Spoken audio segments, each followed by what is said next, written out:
Scrub Nation, we are live once again, and y'all already know what it is, man. It's your boy, codename Agent. Whoo! Danger, god damn it. And check it out, man. For this video, I wanted to talk to you guys a little bit about character building, character development, and stat optimization in Marvel Future Fight. So once again, this is going to be a video geared mainly towards newer players in Marvel Future Fight. And the reason why I wanted to do this video is because over the past couple weeks, more so than ever, I've been having a lot of people hit me up saying, yo broski, can you review my roster? Can you roast me? And honestly, I'm not gonna be the guy to roast you because I feel like a roast video from me would be way too hypocritical, and that's not the kind of person I try to be. The reason why I say that is because to roast a new player for making mistakes that I probably made when I was a new player just rubs me the wrong way. A roster review, sure, I could look at your roster and be like, hey, instead of doing this, you probably should do this. And if you want my advice, I'll give it to you. So comment down below if you guys would like to see roster reviews on the channel. I can't promise you when they will come and how frequent they will be, but I can definitely try to put it into the content because, as you all know, I firmly believe that variety is the spice of life, and mixing it up from time to time is definitely a good way to keep the variety here. So if that's something you guys want to see, let me know. I've heard mixed reactions from some of you guys. Some of you feel like it's not needed. There's enough information out there for people to find it if they want it, and some people may just want a moment to shine and someone to praise them. But hey, man, if you guys want to flex, you know what I'm saying, sure, I'm here for it. You know what I'm saying? Anyways, let me know if you guys actually want to see roster reviews on the channel. If we get enough requests, we could actually make it something that happens, okay? So back to the topic at hand. For this video, we're going to talk about stat optimization. We're going to talk about the max for all of these stats and ideal ranges when you are building characters, because the stats play a big role in just how good your characters are in this game. So basically, for this entire video, we're going to be talking about this page right here, because as a new player, there is so much here, and many of it you might not understand. Like the easy stuff like physical attack or energy attack or attack speed, you may have like a general idea of how it works or how it works in most games, right? But I still to this day see a lot of people who have stats that are extremely low, and they're wondering, yo, why is my character so bad? Why is my skill cooldown like so long compared to yours? Why am I not doing as much damage as you are, even though my character is ranked higher than yours? So I wanted to touch on a few of those things in this video. If you know all of what I'm gonna say in this video, thanks for stopping by, and I'll see you in the next one. Hopefully it's for you. So let's talk about it, man. First and foremost, when you are building a character, the first thing you should look at, well, there's a couple things you should look at. First thing you should look at is the main page right here, and you should look at what type of attacking character they are. In the case of Deadpool in this uniform, well, all versions of Deadpool for that matter, are physical based characters. And this is very important. Right here it says physical attack, physical defense, energy defense, and HP. The attack stat that is displayed here is what you need to work off of, which means when you give them Urus, you want to give them physical attack Urus, right? The reason why this is important is because you have characters like Thanos, for example. Thanos is a physical-based character. And to this day, I still see people putting energy Urus, right, on a character like Thanos because of the fact that they see energy displayed here on the skill. Listen to me, guys. When you see energy listed here, look closely. It will tell you that the energy damage that the character is dealing is a percentage of their physical attack power. So never look at this page and work off of it. You should always be working off what you see right here on the main page. This will tell you which stat you need to increase to get the most damage out of the character. In the case of Thanos, even though he has energy, like skills here, right? Skills that are doing energy damage for that matter, right? You should be working off of his physical attack. You can also look at the first gear slot, and that will give you a clear indication. It will always match up with what's on the main page here. So it says physical attack here, and the first gear slot will pretty much always say physical attack. It will give you all attack at the third option, but the first option will always match up with this one right here. So that's a good way to tell what your character is based on.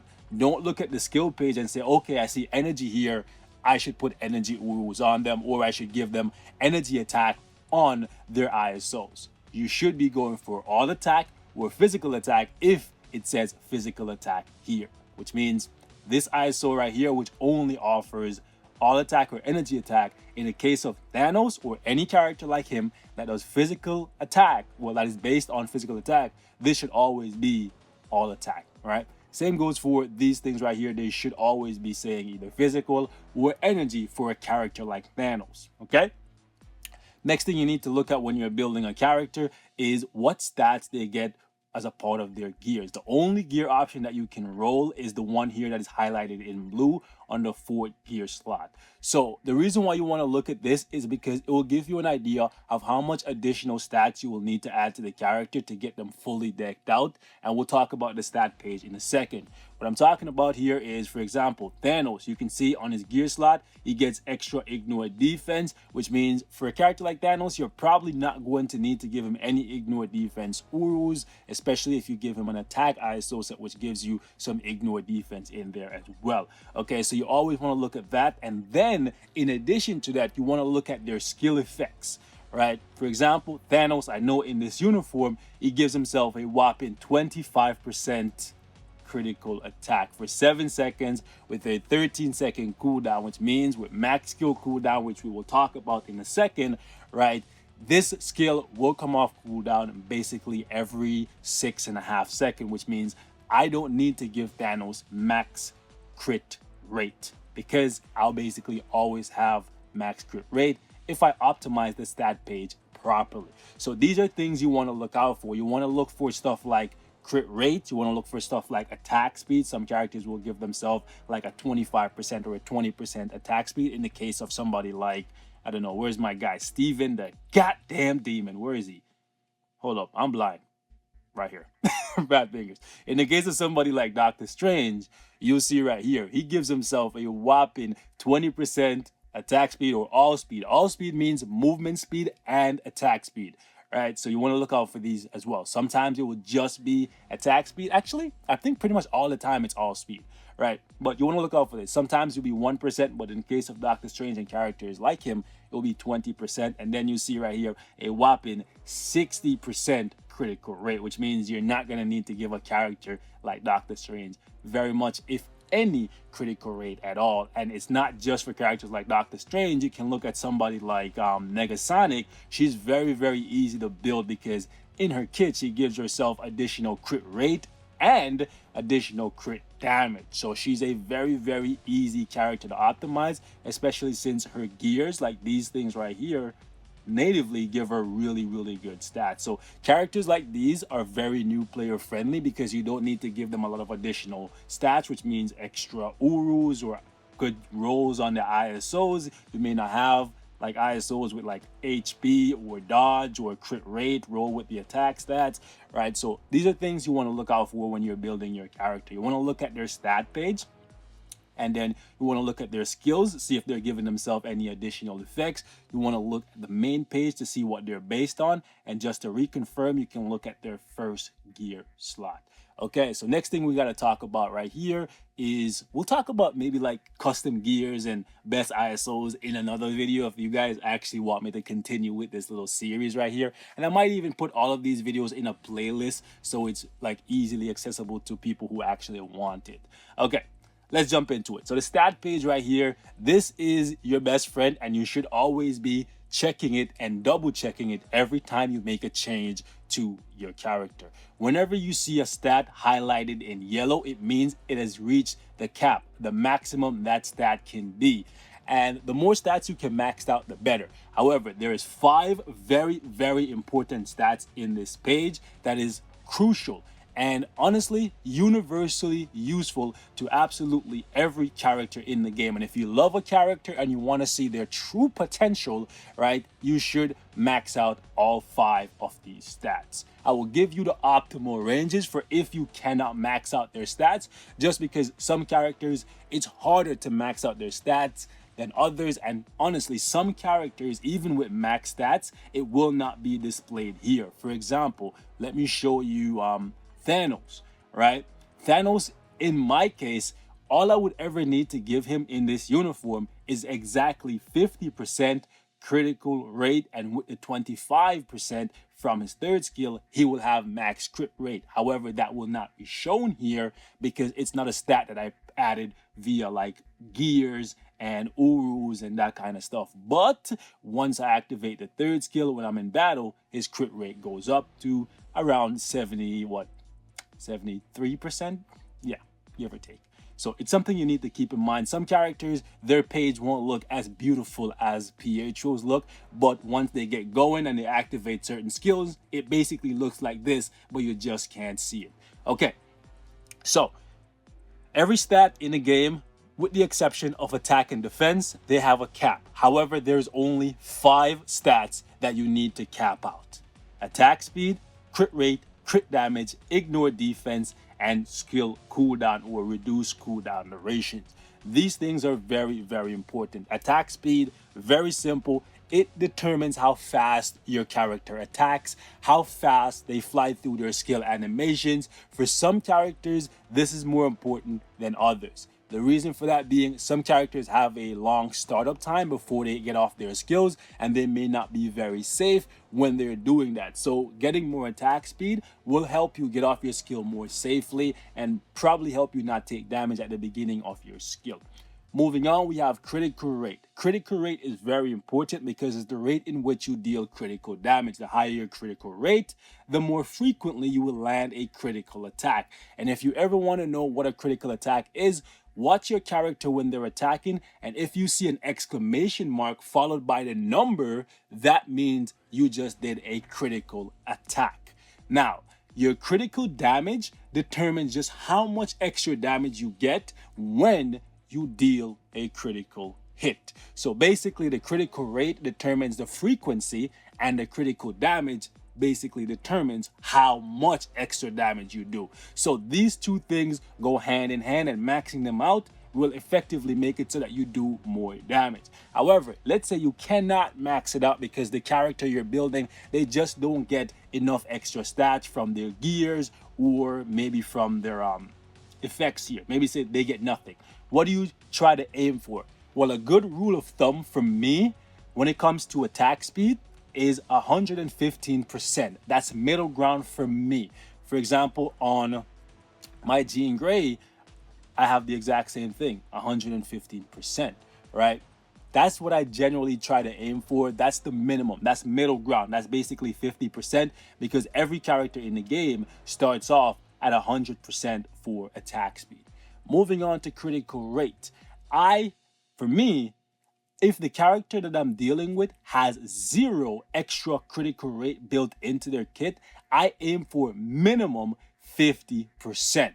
Why? Because in my delusional brain, that means I have a 50% chance of doing a critical hit. You know what I'm saying? So for me, I aim for 50%.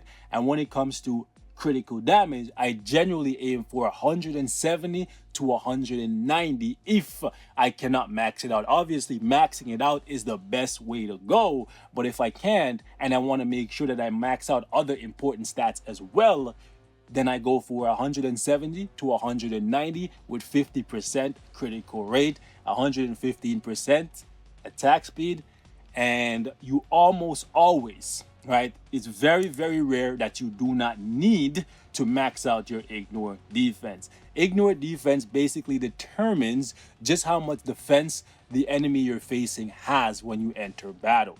Meaning, if you're going up against an enemy and they have 1,000 defense points, right? And you have 50% ignore defense, it means you're going to ignore 50% of their defense. So if they had 1,000, you have 50%, boom, that's now 500. If your ignore defense is 0 and they have 1,000, they still have 1,000 when you're fighting them. And that in most cases is why a lot of my characters are stronger than yours, because I see it all the time. A lot of you guys, your ignore defense is at like 15-20%, but then you pump a lot of attack stats in your character, and then you're wondering, wait, why am I not doing that much damage? Is because your ignore defense is very, very low, right? The only time you do not need to max out ignore defense is if you have a character like, let's go off the top of my head here, Captain America. For a look at mine, you'll see he has 46%. That is still too low. Ideally, you want it at 49 or 50%. You'll notice that on a couple of my characters, I'm at 49%, and I leave it there because this is pretty close, like to 50%. And giving an extra Uru just to get that 50% is not worth it to me, because I could put that Uru of a different stat and get more out of it. Because once you hit 50%, going over by an extra percent or two is just not worth it. I think 49 is good enough, but you don't want to go lower than that. 48, too low. You want 49 or 50 ideally. Now, moving back to Captain America, the only time you do not need to give your character 50% or 49 to 50% ignore defense is when they have a skill like this. So you can see for yourself on Captain America, he gives himself 10% ignore defense when he uses this skill for 10 seconds. It's on a 12-second cooldown, which with max skill cooldown, that means this will be up pretty much all the time, because the cooldown has been cut in half by max skill cooldown. So this is 6 seconds. You can use this thing that lasts for 10 seconds. So ideally on Captain America, all I really need is 40%. 40% ignore defense, and I'm always going to be at 50% once I use his fifth skill. And since his fifth skill is very, very important, I'm always going to be using it off cooldown. These are things you want to look out for, because this saves you other stat points that you can put in other stats, right? Also, depending on your gear, that may really dictate what stat you focus heavily on. And we'll touch on that in a future video, because I know some of you guys are going to say, what about if you have a CTP of rage? What about that? Well, if you have that, then you should know you need to go with max crit rate and max dodge. But we're not focusing on the gear today. We're focusing on stat optimization and character development as a whole, like things that you can focus on for literally every single character, regardless of the gear, and then you'll still do well. So moving back to my guy Pietro here, final important stat that you need to focus on is reduce cooldown duration. Just like with crit rate, this thing determines the frequency in which you can use your skills. Unlike with crit rate, which determines the frequency in which you deal critical attacks, this thing is probably the most important thing on this page for new players. Why? Because if you have a skill, for example, like Pietro's fifth skill or his fourth skill, these skills are the most powerful skills in his kit or his skill set. If you're new, you probably wonder what kit is. It means your skill set. Okay, so basically this starts off with a 16-second cooldown. This thing starts off with a 12-second cooldown. If your cooldown time is 0, you're gonna be waiting to get this thing off every 12 seconds. However, once you get your cooldown time to 50%, this is effectively cut in half, which means instead of waiting 12 seconds to attack, you can now attack every 6 seconds, basically doubling your damage output. This thing is, in my opinion, the most important thing on this page, because not only are you doubling your damage output, you're also doubling your survivability if the skill that you're using has iframes or damage immunity or healing. This is definitely something you want to focus heavily on as a new player, and that's why I made that comic card video about a week ago. No, it was a couple days ago, right? And told you need to get about 30% cooldown duration on your cards, because the rest of it you can get from either your gears. Sometimes on your character's gears they will get skill cooldown. In the case of Pietro, he doesn't, but some characters, I think Thanos has it. No? Wow. Okay, let's see who has it. Okay. So for example, like Apocalypse, he gets it right here. And if you don't get it that way, you could always choose to roll it on your fourth gear instead of somebody like Apocalypse here who has critical damage. Wow, I gave everybody critical damage? Damn, I'm a beast. I'm just playing. But you could do something like this. You could give your character Hawk's Eye to give them cooldown duration. As a new player, this is probably one of the better sets for you because it gives you an HP ISO, which will give you some extra survivability. The dodge will also give you some extra survivability, and the cooldown will get you to where you need to be. So not the best ISO set when you get to end game, but it's definitely one that is very useful until you get your cards right. Another thing that you could focus on is dodge, but dodge I think is way behind the other 5 stats that you need to focus on unless you have a CTP of rage on the character. And again, we'll talk about gears and how you should optimize your character with gears and ISOs in a future video. This one has been long enough. Hopefully this general overview was good enough to give you guys an idea of what you should focus on heavily if you want to get the most out of your characters. Till next time, stay safe. I love you guys, and I will catch you in the next one. I know these new player guys are not really appealing to you old heads like me, but hey man, if I help a couple people, I'm here for it. Peace out.